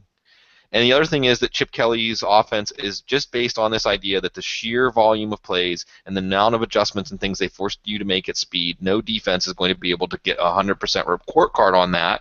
And when you have players like Shady McCoy and Darren Sproles and Riley Cooper and so on, that you make them pay. You find those mistakes, you make them pay. As you said, Foles has been good at that, following that flow chart through the play, understanding why the play is designed the way it is, why the options the way they are, letting the game speak to him, and just making the right decision. So I think that we are not incorporating into our possible picture for Foles growth in this offense in the second year. Remember, the first year was just let's separate the wheat from the chaff, let's get everyone in the program. I mean, they're way ahead of schedule. So I think that we let our imagination limit. Even I was unbelievably excited about Chip last year, and I think I let my imagination limit the possibilities for that offense. We may be doing it again. Matt, your thoughts on Nick Foles, brother? Well, I would say this. I mean, first of all, I have to agree that I can understand some of the trepidation about Foles if you look at the NFL in the traditional sense. Guy kind of comes out of nowhere, puts up a huge season with great stats, and then you see that you expect as a fan the Scott Mitchell syndrome to come back down to earth. And I certainly have seen some plays from Foles in college and in the NFL where he will throw the ball up for grabs in situations that he shouldn't. He even did that in the first game of the preseason. But, you know, it's the preseason, you're getting the kinks out. And you have to understand, too, that probably a good analogy for this, because I like how Bloom and you brought up Chip Kelly. Chip Kelly's the city planner who is basically deciding where the roads are going to be and what the roads are going to be like. And then you have this offensive line that's basically the body of this excellent car with LaShawn McCoy as a souped-up engine. And Nick Foles is the driver. That's basically it. He doesn't have to be Mario Andretti or whatever, current racer that's out there. He can be a taxi cab driver who's basically learned the rules of the road last year, after learning to drive somewhere else, and basically still do just fine.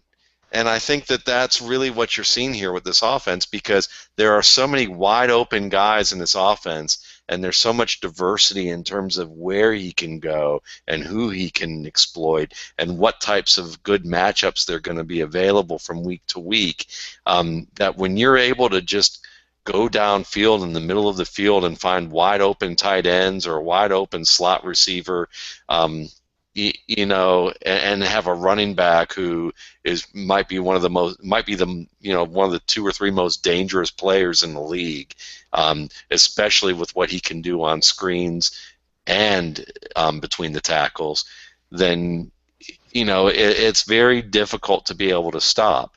And I look at this, and I may not like Foles as a talent. I could think of maybe 10 players I'd rather have a quarterback in that offensive system. But from the standpoint of what this offensive system can do, he's a terrific value right now.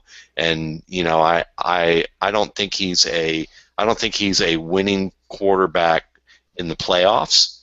I think that teams will be able to stop Chip Kelly in this offense as they get deeper into the playoffs, because in Chip Kelly's offense, it's really about, do you have the goods in terms of personnel on defense to stop the players, to play some man-to-man or play zone in certain situations where you can get pressure and force Foles to make mistakes. And so when you look at the handful of teams that are capable of doing that in the league, then, Foles is going to be that guy that might have some of that Romo talk in the media. Can he win the big one? And he's not all that great, but he's making Pro Bowls, or he's, still a good fantasy quarterback. And really, we're talking about fantasy football, and that's all that matters.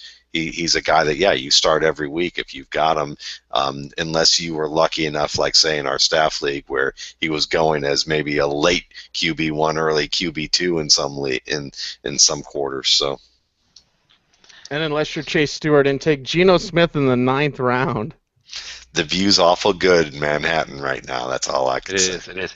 I'll break in with a few updates here in the game. Okay. Eddie Lacy taken to the locker room, being evaluated for a concussion. So, and that's why we're seeing more Starks. Yeah, and he had a concussion early last year too. Mm-hmm. I don't think he's in the concussion danger zone yet. I don't want to speak for Dr. Gene on that.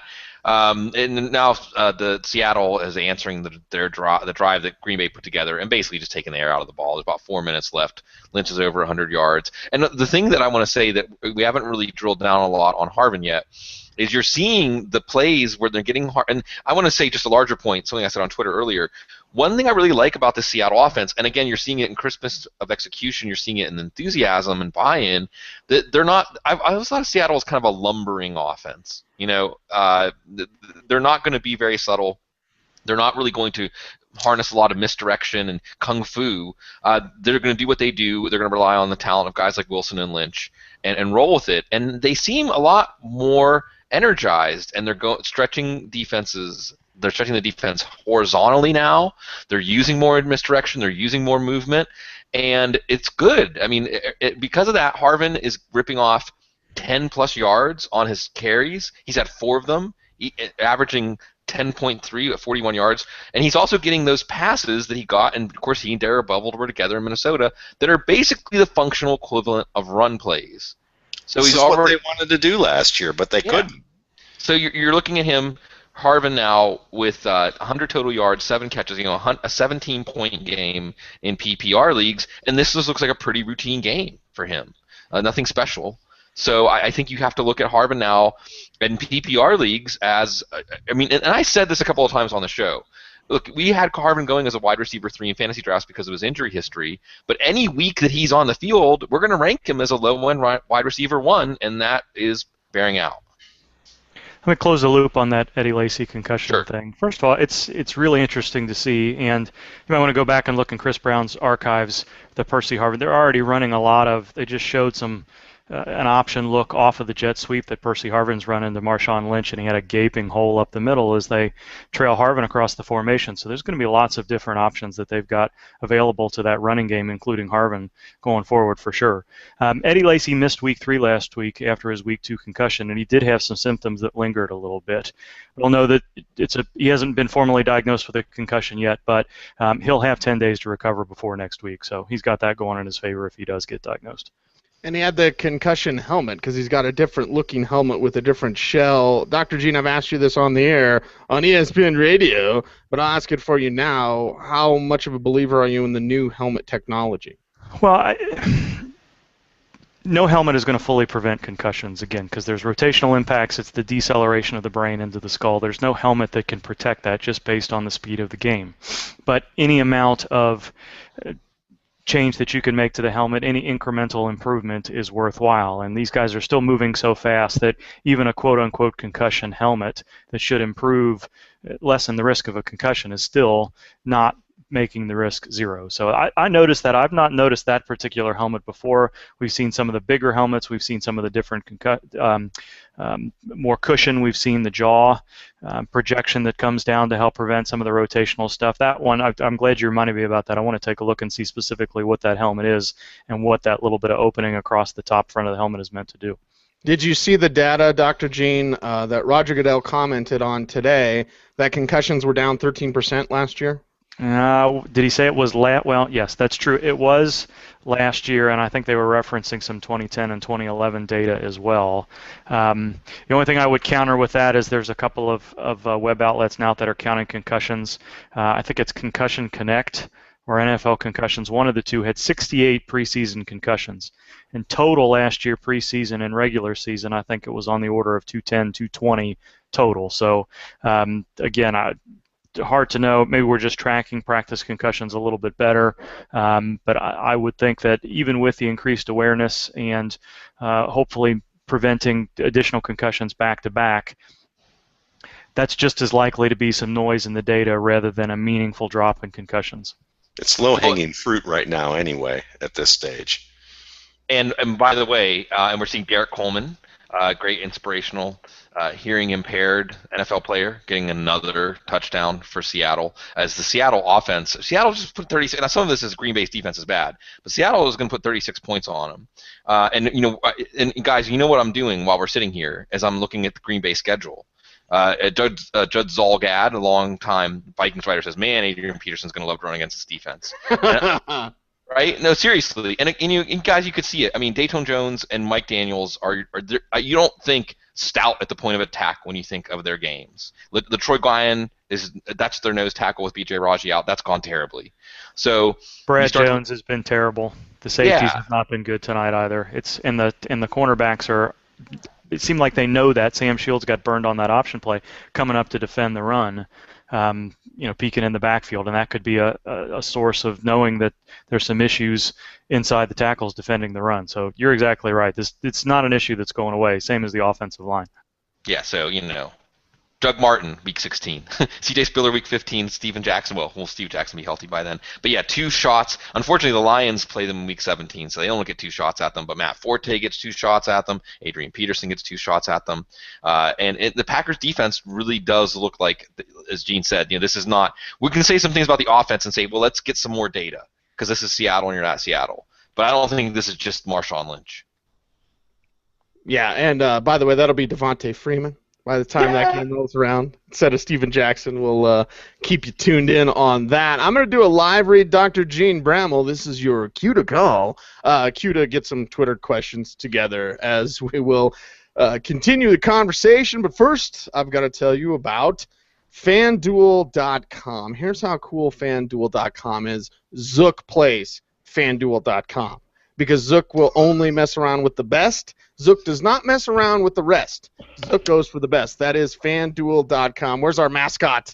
The official Audible mascot. FanDuel.com, the #1 place to go for 1-week fantasy football leagues for real money with immediate cash payouts. Win big, real money every single week playing fantasy football. And if you have any doubts, concerns, or questions, just know this. Over 278,000 people have already won money playing at FanDuel.com. Sign up at FanDuel.com. Get in on this action, son. What's up, son? I got to go John Schnepp there. No season-long commitment. Set your weekly lineup. Relive the excitement of the draft every single week at FanDuel.com. Every week is a new season at FanDuel.com, but you have to play to win. So sign up today and draft your team. And, we just had the Thursday night game, and there may be people saying, oh, well, I meant, next week. No. There's still plenty of action for the Sunday games. There will be actions for the Monday games exclusively as well. So jump in, baby. FanDuel.com. Go there right now and go to that upper right-hand corner and click on that microphone. And they've got some special offers for you where you can get your first deposit matched dollar for dollar for up to $200. That's up to $200 free, but it's offer in soon. So check them out. FanDuel.com, where every week is a new season. That's FanDuel.com. Sign up today, FanDuel.com. Bloom, I like that copy because it makes me read. It makes me spell out FanDuel. Articulate. FanDuel. Dr. Gene, take it away, buddy. What do you got tonight? All right, so I was trying to chase down a couple of leads on the Andre Ellington situation just after I dropped off before. So you guys may have discussed this, and I didn't recognize it. But fully half the questions have to do with Josh Gordon and whether or not he belongs on rosters, how much you would pay to acquire him at this point. The NFL, there's a couple of sources out there. Pro Football Talk was reporting that Josh Gordon and Wes Welker may see their suspensions decreased, ended altogether as part of a negotiation to get HGH testing and drop some of the substance abuse and performance enhancing suspension lengths down a little bit. So, Bloom, a lot of these questions have been thrown in your direction. Should we be holding on to Gordon if he's out there on the waiver wire? Should we go grabbing him? How deep does your roster have to be before you think it's time to do that? I mean, look, I'm not going to just dismiss this out of hand, okay? Mike Florio knows enough people that I can't say, oh, that's just false. It doesn't pass the sniff test to me. I think it's aspirational. I think it's hopeful. I think it doesn't logically make sense that the NFL would do this. It would be opening a giant can of worms. You can start asking questions like, well, what about Ray Rice and the domestic violence policy? Is that retroactive now? I mean, there's a reason that we have a general principle about ex post facto laws that do not apply retroactively. And so it doesn't make sense, but again, Florio puts it out there. I have to say there's a chance. So the point is this. Pick up Josh Gordon. If it's not someone that's painful to part with, Cody Latimer. Don't cut Cody Latimer or Travis Kelce to get Josh Gordon. All right, sure, drop a running back handcuff, drop a depth player, Brian Hartline or someone like that, somebody A Raider. Any Raider, pick a Raider, any Raider. Yeah, this is supposed to be something that would be settled tomorrow, maybe. I don't know. So you could even do something like drop your kicker or your defense and then pick one back up Sunday morning if nothing has happened and decide then. So sure, I mean, you have to be thorough and protect against this actually happening. But on its face, it just doesn't make sense. But of course, I'm one of the people that it never made sense to me that an arbitrator would reduce or overthrow his sentence, his suspension. So this whole thing continues to. It's like you know what this has been, guys? This is one of those death scenes. It's like.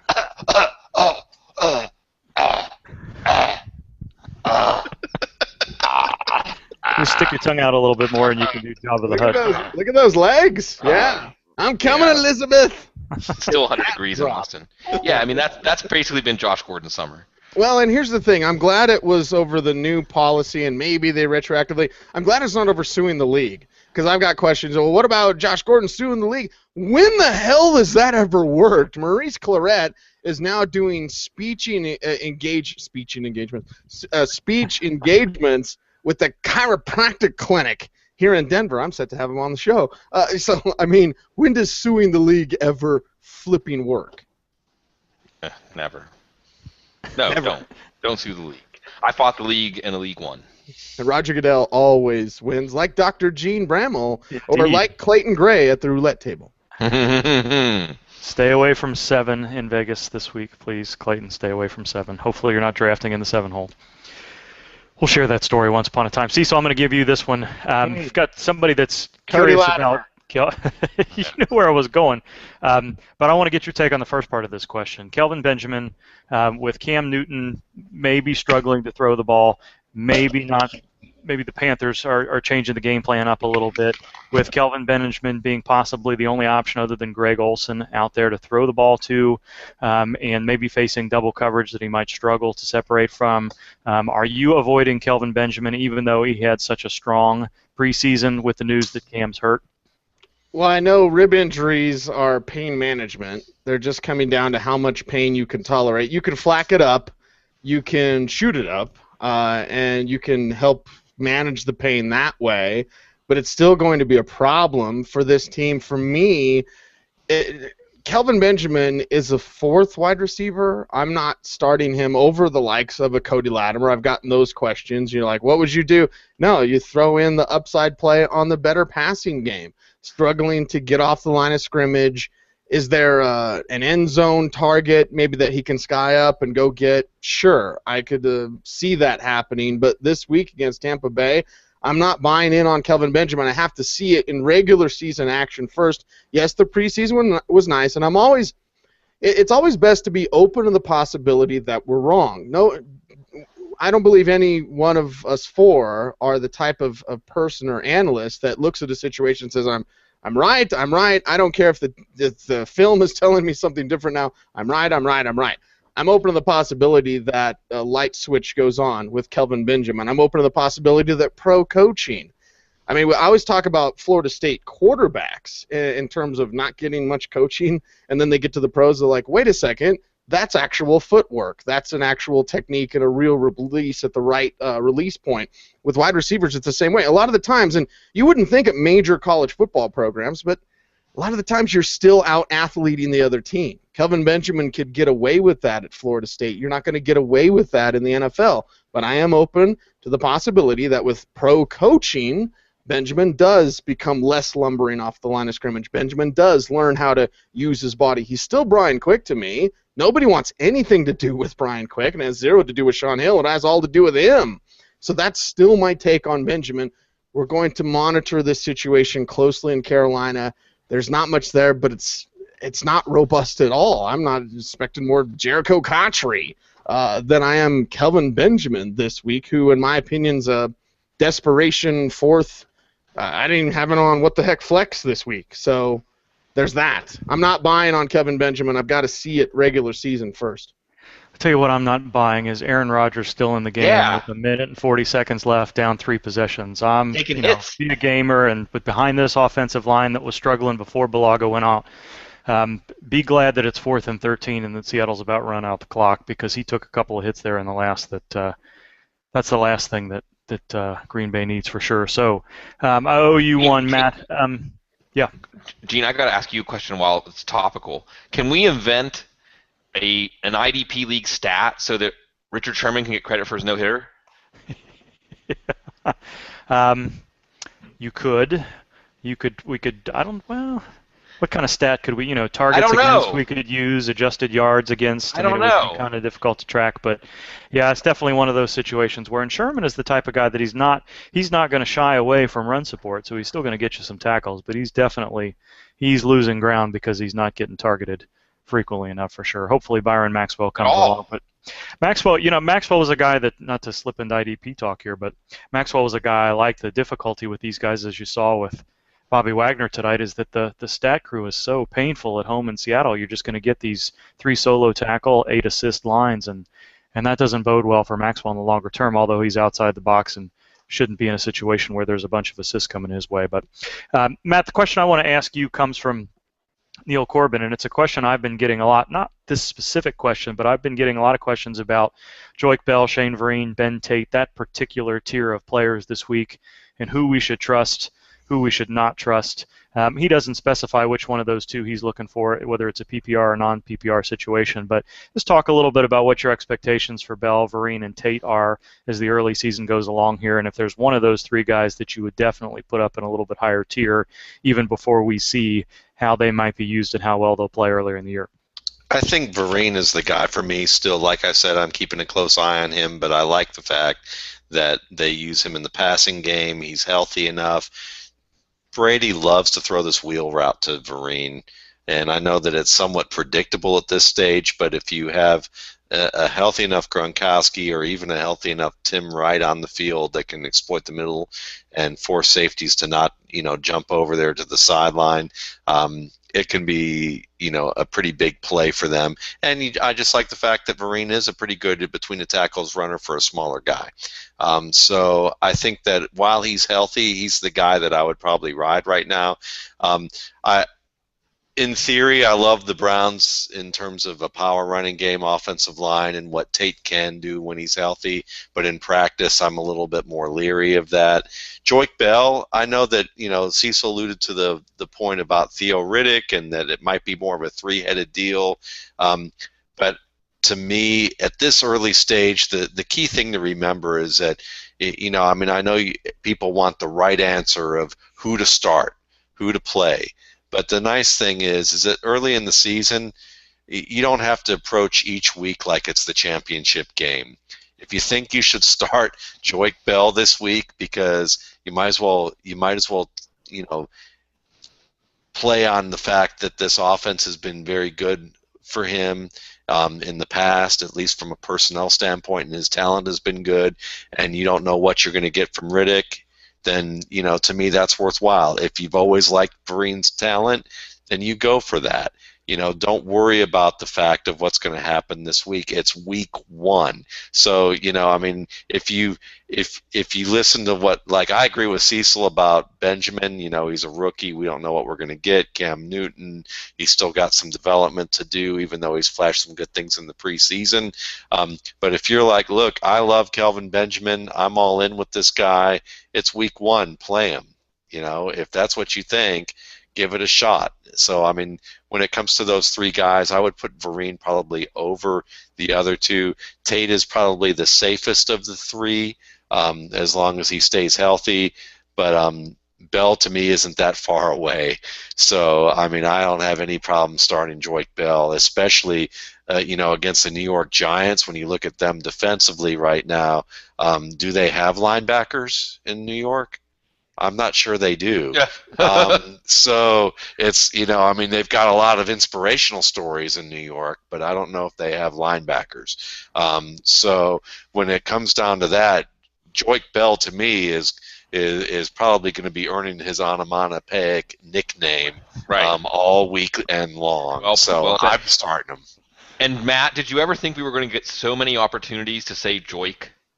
I love it. Every chance we get a chance to say Joik, it's great. I mean, it's better than drinking and playing the drinking game. You can just say Joik. I mean, that just makes it feel good right there. Putting the joy in Joik. That's right. Dr. Gene, I'm going to turn the tables on you. Okay. The HGH policy, now the information's coming out on this, and I don't have it in front of me, but I'm going to toss it to you like this. Does really what the NFLPA wants to get HGH testing? I mean, you hear enough things, and they're all rumors. I'm not going to mention players' names or people or whatever, but you hear enough things like, there's probably a lot of players on HGH in some form or fashion. You always be ahead of the testing, all that kind of stuff. And if you're not cheating, you're not trying. I understand that. But Dr. Gene, with the new HGH policy, something that they haven't really messed around with, now it seems like that's going to be the direction they go. What kind of an impact could you see? Is there going to be like an initial wave, like, wow, all these guys get popped, and then it dies down when players figure out how to get around the test, or they stop using it, we hope, or whatever? But HGH testing, good or bad, Dr. Gene? Well, good or bad, I think that's a tough question to answer, good or bad. I think it's a performance enhancing drug, depending on where you come down on that. There's lots of things that could be considered. Is Gatorade performance enhancing? Now, obviously, there's degrees of all this stuff, but the good or bad is a loaded conversation, probably more so than what people might even think. Definitely, steroids are bad. HGH is closer to steroids and some of those other things, supplements and whatnot. But that's another discussion entirely. How many folks are going to get popped in the early going? I don't know. Hopefully. You would think that, as you said, it may not be a can of worms that the NFLPA wants to open up. Maybe they've already had discussions in the locker room about this. Maybe they already knew that they were going to be working on this during the season. It's hard to know. I think some guys are probably going to get caught even afterwards. We've seen that in other sports with steroids and otherwise. So I think we're just going to have to see how it progresses.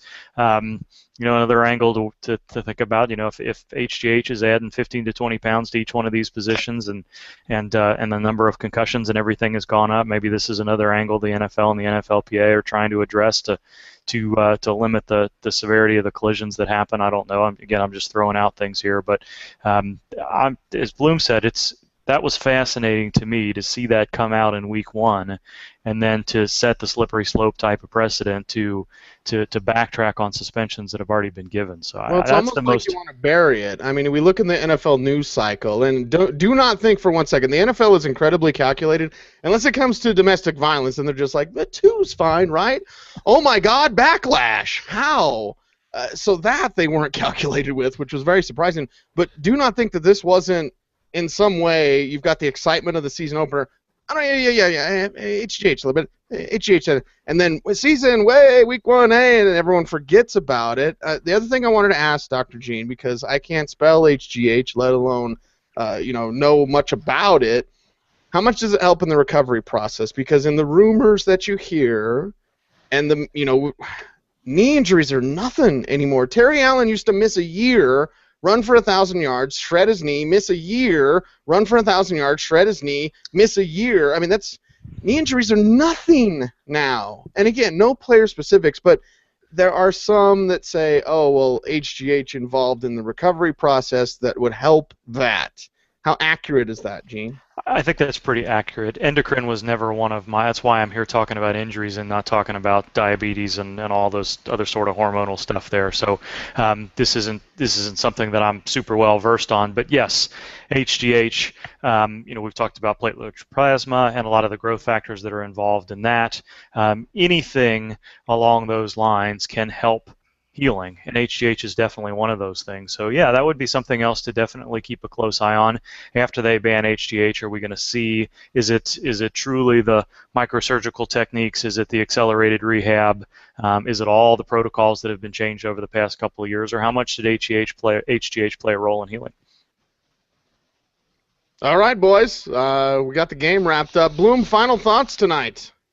Final thoughts are Green Bay's defense is looking like a soft underbelly defense. Aaron Rodgers becoming this, there was all that talk, fast-paced, and Aaron Rodgers, you're going to see record-breaking offense. I haven't seen it yet. Perhaps some buy low opportunities coming up for this offense. We'll find out about Eddie Lacy. On the Seattle side, I think we don't know how good this offense can be yet. We saw Kearse and Baldwin barely figure in to this one. I think Russell Wilson was still good but not great. There were some plays that he could have made that were left out there.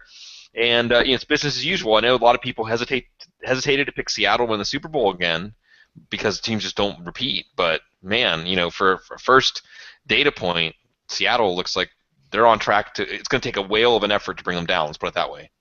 72 Dolphins, beware. Be mindful. With Seattle, look at Matt smile at that. He's like, oh, yeah, give me that. You had to go there, undefeated. Week 1, of course, so it's overreaction. They're going undefeated, Matt. Final thoughts. Yeah, okay. So, I think the Eddie Lacy thing is interesting to me because I just really didn't see the carries there. I don't see the carries now. I think that he's going to have a fine season, but if you were counting on him to be a top 5 back, this is just another reason why looking at any back and saying picking him in the first round because you think he's going to be a top 5 player is a fallacy. Maybe if you can pick him to be a top 12 player, hit the target, not the bullseye in the first round. So I think that with someone like Lacy, it's going to be worth monitoring. Looking at the Seattle defense, again, I think that they played extremely well. I think that you're going to get maybe Green Bay was a little bit uninspired, but at the same time, I think they had opportunities to take shots downfield, and it'll be interesting to see the all 22 to see if they were there, and it was either Rodgers or whether it was just really well covered. And with Percy Harvin, Percy Harvin to me, I think Bloom said it best. Every week that he is healthy, he is a number 1 fantasy receiver. He's that kind of talent. Congratulations if you got him. Yeah. Seriously, I think we can say that. This is one that's not too early to say you did good if you got Percy Harvin in your ADP. Yeah, and so you have that, and then you just have to see how the rest of this is going to fill in. Right now, this is a team that has probably 4 or 5 receivers that could play in any given week. So you're going to see, who's going to be able to be the most consistent after Harvin. And, again, there is still a little bit of a pass rush that was going on in Green Bay, but Russell Wilson didn't have to do a lot of magic. He got rid of the ball fast, and I think that's the understated thing that we've said here. We've talked about Green Bay not being all that great in terms of playing uninspired football on offense, but there was some pressure getting into that pocket. But you didn't see crazy scrambles from Russell Wilson. You saw him getting rid of the ball fast. But there are going to be some defenses that Seattle's going to play against where I think you're going to see them really air it out. And I think that that's going to be coming sooner than later. I love this. This is like Matt Waldman in the refractory period. This is so awesome. After a Seahawks win, he's just like, yeah. Where's your cigarette, man? Was it good for you too? I just have to say, I just have to say this because it's true, and all Browns fans know it. After you've been a Cleveland Browns fan in the 1980s, no ball game gets me excited anymore to the level that it did back then. So I'm glad to be kind of laid back in Seattle right now because before it was Cleveland, I would have probably gone out and started a fight with the first Broncos fan I saw. Right, and look, I don't want to say, I don't want to sound insensitive, so I'm saying this in football fan terms, okay? Like being Cleveland fans, it's like if your house burned down and your parents died in it when you were a kid, and then it's like your 40th birthday, and everyone's like, "Yay, it's your 40th birthday!" You're like, "Yay, yeah." I think I'd be happier to see I was happy as a Seattle Seahawks fan to see, and I know Denver fans because this is somewhat of a Denver show. I was very glad to see what happened this past year, and it was really to see the look on John Elway's face during that time as an old Browns fan. That was like the dagger I waited like 30 years for at this point. Well, it was not 30, Yes. but 20. I co-signed. Yeah, Browns fans bringing up Elway. Dr. Gene, isn't that like Cleveland fans? Yes, it is. Final Jared, thoughts, you're with Dr. me. I know you are. On tonight's show. Dr. Gene, what's up? What's your final thoughts, baby? Oh, I was trying to decide if Jared was going to be mad at me for that one last little dig at Cleveland. No, I'm excited that football's back. I think I think we got a good. At least the first half was a strong game. I think it's nice to get a look at what Seattle may be able to do. I don't know if it's premature to talk about 16-0 and beyond just yet. I think it's a good football team. That it's a defensive team. With the way Lynch is playing, adding Harvin to the mix, that's a good football team. We're trolling Matt now. Y'all are crazy. This is gonna be the weekly. We have to have them Seattle Seahawks 16-0 watch every week as feature now, just for Matt. It's just like I will just officially say you all are crazy, but that's okay. It's okay to be crazy. Bloom, quickly before out of here, we haven't mentioned Cody Latimer that much. Jeff Legwald reporting something that we've been talking about since May. And Leggy's great. It's not. I'm not saying anything about Leggy. I love Leggy. We're pals.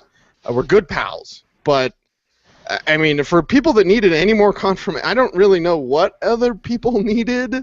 But Leggy's telling us what the story is. Bloom. Right. Sanders and Latimer will replace Welker. Surprise, surprise. Look. I had somebody today. I have Latimer about like wide receiver 25, 28 this week, something like that. I mean, I'm not going overboard. I have Travis Kelce tight end 5, so I may be going a little bit overboard there. But look, somebody was looking at my rankings and they said, "Well, I'm going to take a leap of faith with you, and I'm going to start Latimer over Sammy Watkins and Kendall Wright." And I said, "Well, think of it this way: you're starting Peyton Manning over." I'm sorry, Hopkins, not Wright. It was Watkins and Hopkins. I said, look at it this way: you're starting Peyton Manning over E.J. Manuel and Ryan Fitzpatrick. I mean, that's the thing. So those of you, and I'm sure I'll get a lot of questions about this over the next 3 days. You're starting one of Peyton Manning's targets against the Colts defense. I mentioned that. One that's been involved in the red zone. In fantasy football, we like touchdowns generally. So. Oh, Matt, say something so that gets on the big screen. What, Cody Latimer? That's. I think our fans at this point feel like these two whenever we bring up Cody Latimer at this point. Bring in Cody Latimer. That's true. This is true. But at the same token, their fantasy opponents might be feeling this way by the time the season's over if you have Cody Latimer. Yeah. Zed's dead, honey. Zed's dead. That is a wrap for the show tonight. Bloom, to preview the Sunday, because we have so much fun with these hangouts that you've done now hangouts with drafts, and this is why you check out our Football Guys TV channel at youtube.com/footballguys, DOTCOM, that's .com, because you've done the draft hangouts, and now Sunday, and it kicks off this week, Bloom. Right. So Matt and Gene and I, Gene's going to discuss injury situations going into Sunday's games. Obviously, with Ellington, the Monday night game will play in there too. We'll talk about some of the tougher matchups and players to make calls on. Probably take some questions from Twitter, and otherwise just be there with you. Spend some part of Sunday morning with you because of this wonderful technology, and because we like to give each other a hard time. I can't help it. We all are very tolerant of us and our silliness, and hopefully, we can share a little bit of lightheartedness, because the Cody Latimer point, to Matt's point, the beautiful thing is we're going to start playing the games. We don't have to idly speculate and have all of these contests where we kick dirt on each other about our takes about players or something like that. We can just sit back, watch football, and react. Beautiful. Absolutely beautiful. It is the Audible Live Thursday nights right here, hanging out like Jay Cutler. I'm Cecil Lammy. I want to say thank you very much for listening. We love you guys. We love our audience that follows us on Twitter, that follows us through the show, that checks out our sponsors and FanDuel.com. I mean, our sponsors love our show because you guys are out there doing it. We're not here without you, okay? Supporting footballguys.com, checking out our apps in the App Store, whether it's the Dominator app or our Football Guys magazine that was on an app, checking out the Audible, which we give you over 200. We're going to go over 250 again this year for episodes in a whole calendar year. We thank you guys because we just love talking about football, and we dig the fact that so many of you enjoy it. It's a great feeling having done this for 9 years and having the memories of, like, I just want to talk football, and now, getting Bloom on the phone, recording the show 3 times to get the first episode out on cassette. We love it. We love the fact that you're riding along on this journey with us, so thank you. For Gene Bramall, who you can follow on Twitter, @Gene for Sigmund Bloom, is @Sigmund Bloom, and for Matt Waldman, who's @Matt Waldman. We need to get Zook his own Twitter handle. Somebody's going to beat me to the punch now, Matt, but we need to get Zook's fantasy advice. Hit him. That's his advice for everything. Attack, like the Seahawks defense. I'm Cecil Lammy with the rally hat on saying thanks for listening, thanks for watching, stay tuned, and stay frosty.